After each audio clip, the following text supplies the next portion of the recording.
आज आरंभ करते हैं मॉडल पेपर 6 उच्च माध्यमिक परीक्षा कक्षा 12 हिंदी साहित्य खंड ए अपठित गद्यांश। देश के सर्वांगीण उन्नति एवं विकास के लिए देशवासियों में स्वदेश प्रेम का होना परम आवश्यक है। जिस देश के नागरिकों में देश हित एवं राष्ट्र कल्याण की भावना रहती है वह देश उन्नतिशील होता है। देश प्रेम के भाव से मंडित व्यक्ति देशवासियों के हित साधना में, देशोद्धार में तथा राष्ट्रीय प्रगति में अपना जीवन तक न्योछावर कर देता है।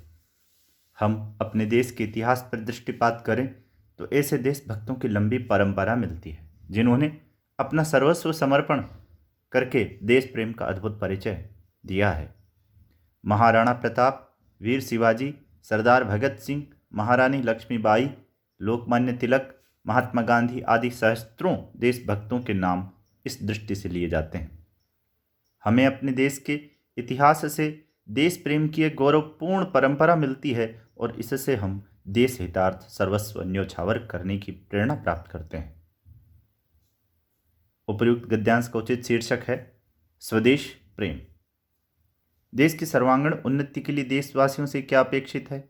देश की सर्वांगीण उन्नति के लिए देशवासियों से स्वदेश प्रेम अपेक्षित है।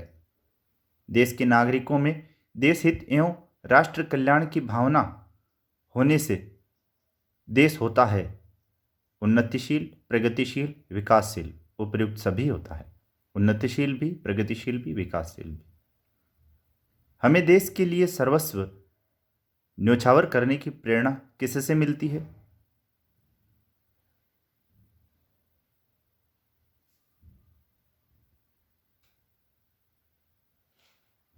देशभक्तों से मिलती है। देशवासियों के हित साधना में, देशोद्धार में कौन अपना जीवन न्योछावर कर देते हैं?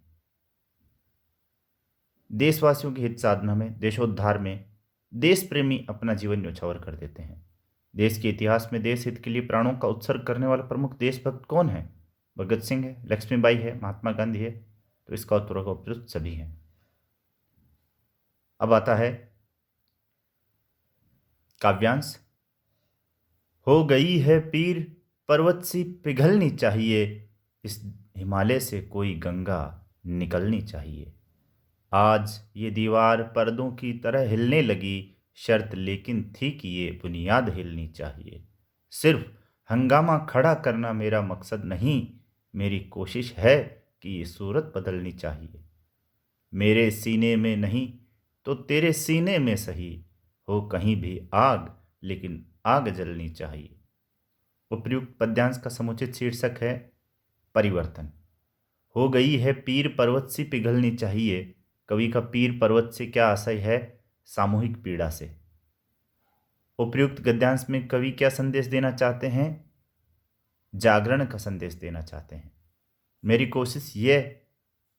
मेरी कोशिश है कि यह सूरत बदलनी चाहिए। पंक्ति में कवि का सूरत से अभिप्राय हालात है। हो कहीं भी आग लेकिन आग जलनी चाहिए। पंक्ति में कवि का इशारा कैसी आग से है? दृढ़ निश्चय की आग से है। उपर्युक्त पद्यांश में कवि ने किसकी पीड़ा का वर्णन किया है? आम वर्ग की पीड़ा का वर्णन किया है।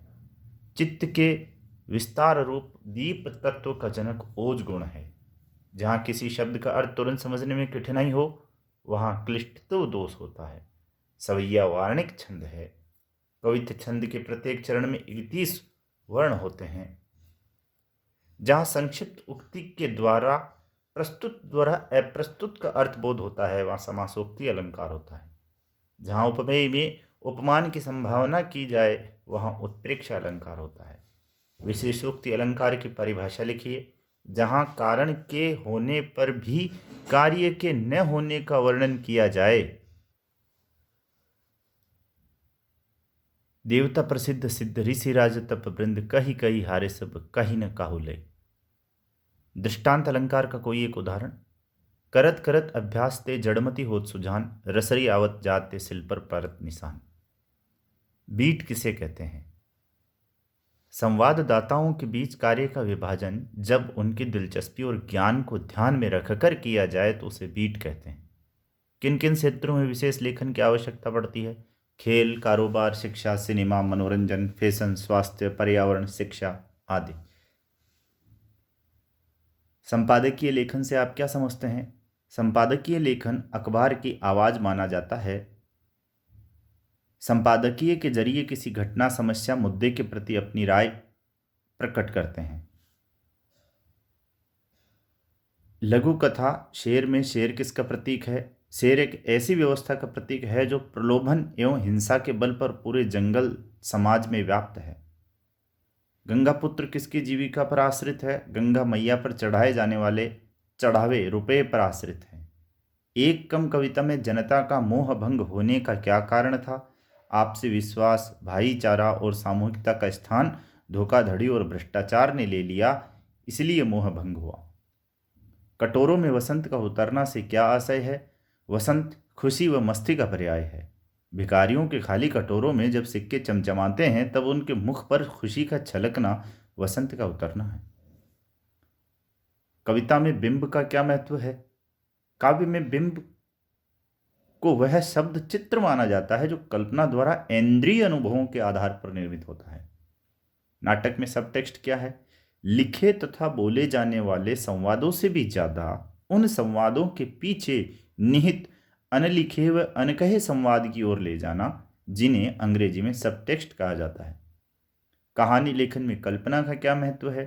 कथाकार प्रत्यक्ष रूप से जो नहीं कर पाता उसे वह कल्पना द्वारा कहानी में गति, विस्तार, फैंटेसी आदि तत्व भरता है। संपादकीय लिखने का दायित्व किस पर होता है? अखबार में काम करने वाले संपादक और उसके सहयोगियों पर संपादकीय लिखने का दायित्व होता है। आमतौर पर सहायक संपादक संपादकीय लिखते हैं, कोई बाहर का लेखक संपादकीय नहीं लिखता। अखबारों को मिलने वाली विभिन्न सूचनाओं के कोई 4 स्रोत बताइए। पहला है मंत्रालयों के सूत्र, दूसरा है प्रेस कॉन्फ्रेंस और विज्ञप्तियां, तीसरा है सर्वे और जांच समितियों की रिपोर्ट, और चौथा है इंटरनेट और दूसरे संचार माध्यम। सिंगरौली के बारे में लेखक ने क्या बताया है? सिंगरौली की उर्वर भूमि और समृद्ध जंगल के बारे में बताया है, जहां हजारों सालों से वनवासी और किसान अपना भरण पोषण करते आए हैं। वह वैकुंठ कहा जाता था। सन 1926 से पहले वहां खेरवार जाति के आदिवासी राजा शासन करते थे। वहां कत्था, महुआ, बांस और शीशम के पेड़ बहुतायत से उगते थे। हाथ फैलाने वाले व्यक्ति को कवि ने ईमानदार क्यों कहा है? हाथ फैलाने वाला व्यक्ति अपनी ईमानदारी के कारण ही धनीन और विपन्न जीवन जी रहा है। यदि वह व्यक्ति ईमानदारी छोड़कर भ्रष्ट आचरण अपनाता तो शायद वह गरीबी का शिकार नहीं होता, वह भी अन्य लोगों की तरह मालामाल हो जाता और उसे किसी के सामने हाथ फैलाने की जरूरत नहीं होती। इसलिए कवि ने उसे ईमानदार कहा है। विद्यापति अथवा सूर्यकांत त्रिपाठी निराला में से किसी एक कवि का साहित्यिक परिचय। विद्यापति मैथिल कोकिल कहा जाता है इनको। इन्होंने संस्कृत, अवट और मैथिली में रचनाएं की है। कीर्ति सिंह, शिव सिंह, देव सिंह के दरबार में ये रहे। सेव सर्वस्व सार, गोरक्ष विजय, कीर्ति लता, कीर्ति पताका, पदावली इनकी प्रसिद्धि का आधार है। निराला की प्रबंध रचनाएं तुलसीदास और राम की शक्ति पूजा। काव्य कृतियां हैं परिमल, गीतिका, अनामिका, कुकुरमुत्ता, अणिमा, नए पत्ते, बेला, अर्चना, आराधना, गीत गुंज आदि। उपन्यास है अप्सरा, अलका, प्रभावती, कुल्ली, भाट आदि।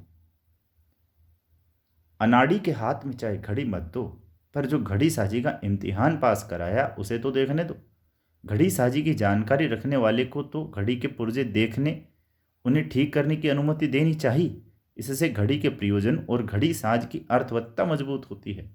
इसी प्रकार अज्ञानी को नहीं, परंतु धर्म के जो ज्ञाता हैं उनको धर्म का रहस्य और जिज्ञासा व्यक्त करने का अधिकार मिलना चाहिए। युधिष्ठिर जैसा संकल्प से क्या अभिप्राय है? युधिष्ठिर जैसा संकल्प से कवि का अभिप्राय है कि युधिष्ठिर दृढ़ संकल्पी थे। वे पांडवों के प्रति होने वाले अन्याय को जानने हेतु विदुर के पीछे दौड़े एवं सत्य से साक्षात्कार किया। इसलिए कवि यह कहता है कि यदि हम युधिष्ठिर के समान सत्य को पहचानने में दृढ़ संकल्प से युक्त हो तो तभी हम सत्य को प्राप्त कर सकते हैं। भीष्म साहनी अथवा असगर वजाहत में किसी एक साहित्यकार का साहित्यिक परिचय दीजिए। भीष्म साहनी, झरोके, कड़ियाँ, मैयादास की माड़ी, कुंतो तथा नीलू नीलोमा नीलोफर तमस ये उपन्यास है। और नाटक हैं इनके हानूस, कबीरा खड़ा बाजार में, माधवी, मुआवजे। कहानियां हैं इनकी भाग्य रेखा, पहला पाठ, चीफ की दावत, अमृतसर आ गया। असगर वजाहत के बारे में इनका कहानी संग्रह अंधेरे से दिल्ली पहुंचना है, सब कहाँ कुछ, मैं हिंदू हूँ, डेमोक्रेशिया। नाटक है इनका फिरंगी लौट आए, इन्ना की आवाज़, वीरगति, समिधा। उपन्यास है इनका सात आसमान, कैसी आगी लगाई, पहर दो पहर, बरखा रचाई, धरा अंकुराई।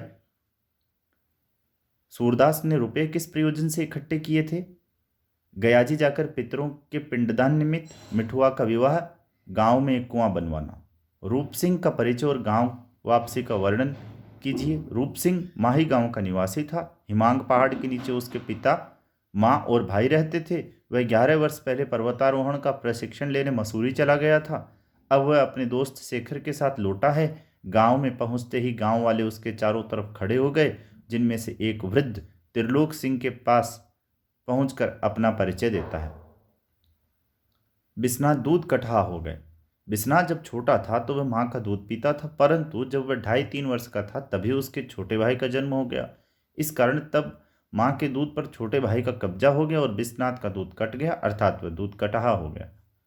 भारत में कितनी ऋतुएं पाई जाती है तथा चौमासा से क्या तात्पर्य है? भारत में सामान्यतया 6 ऋतुएं होती है, ग्रीष्म, वर्षा, शरद, शिशिर, हेमंत एवं वसंत। किंतु लोग सर्दी, गर्मी और बरसात के बारे में ही ज़्यादा जानते हैं। ये 3 ऋतुएं 4-4 महीने की मानी जाती है। वर्षा ऋतु के 4 महीने आषाढ़, सावन, भादो व क्वार, आश्विन को लोक भाषा में चौमासा कहते हैं। धन्यवाद। शीघ्र ही अगला पेपर लेकर उपस्थित होंगे। तब तक पढ़ते रहिए। धन्यवाद।